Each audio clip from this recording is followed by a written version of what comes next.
Hey guys, welcome back to another video. So today we're doing an unboxing. Yan guys, so bago tayo magsimula, yan guys, please subscribe and click the notification bell guys para updated ka pa sa mga video na i-upload ko guys. So yan, simulan na natin, buksan. So yan, ang ating i-unbox ay ang keyboard. Yan guys, keyboard. So you know, maybe some of you know this kind of keyboard. So and then I just bought this one earlier, and in Best Buy. I bought in Best Buy. So yan, so this one, nawala na yung number dito sa gilid. And guys, yan yung original keyboard, but this time this one half na lang siya, ano na lang siya, nabawasan siya. Yan guys, so I just want to show you what inside of this box. Yan, gusto ko lang ipakita sa inyo kung ano yung nasa loob nitong box na to. So alam ko naman siguro yung iba sa inyo alam na to kind of keyboard.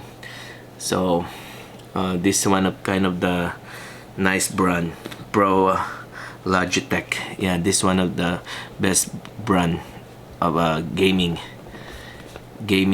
accessories. Yan, gaming keyboard. So yan, may nakasulat sa likod. Yan, basahin natin. GX Blue, clicky, and then 10K less, light, sync, RGB, fit, detachable, braided cable, onboard, lightning profile, 12 programmable F case, 1 ms report rate. Yan guys, so yan guys, so bubuksan na natin. So hindi ko naman i-explain sa inyo isa-isa. I just wanna show you what inside of this box. Yan, so para meron ka idea. Pero maganda siya because bumili ako dati ng mouse. Yun nga lang, hindi ko lang na vlog yun about the mouse Logitech. That's a little bit expensive, but it's worth it. Yan, kasi pang matagalan. Yan, so bubuksan na natin guys. Wala tayong cutter, so yan, dito sa gilid.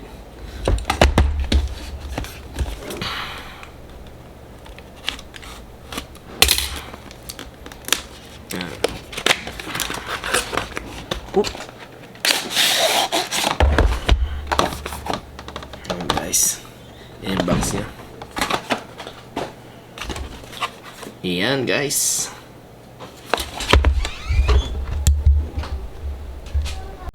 And guys, yan. Buksan na natin. So excited. Yan. Medyo ano ba sa mga box dito. Ooh, wow. And guys, so see, wala na yung number keys niya dito sa gilid. So mas maiksi na siya. Yan. Yan, so tanggalin muna natin. Ibaba muna natin. So we have yeah, this two, only two, this one. So yan guys, ito yung cable niya. So yan guys, so yan siya dito ano, Logitech important safety clearance. Yan guys, so may kasamang sticker. Yan. So this is the Pro Logitech G. Yan, ito lang yung mga kasama. Wala na. This one for the kid. So tingnan natin, buksan natin guys. Kaangas. So i-connect natin siya para makita natin kung anong anong itsura. Pakita ko lang sa inyo, pero ayos. Dito pala sa taas.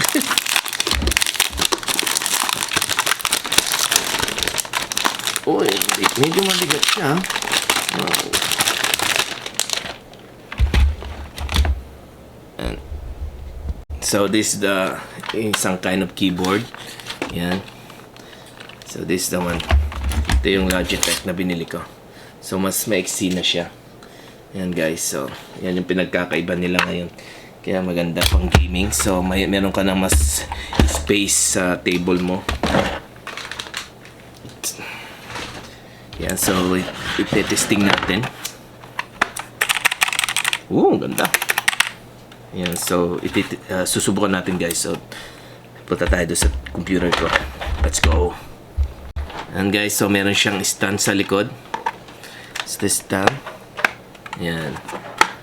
Para pag ipapatong na ganun guys. So yan, set up muna natin sa computer para makita natin kung ano yung itsura guys.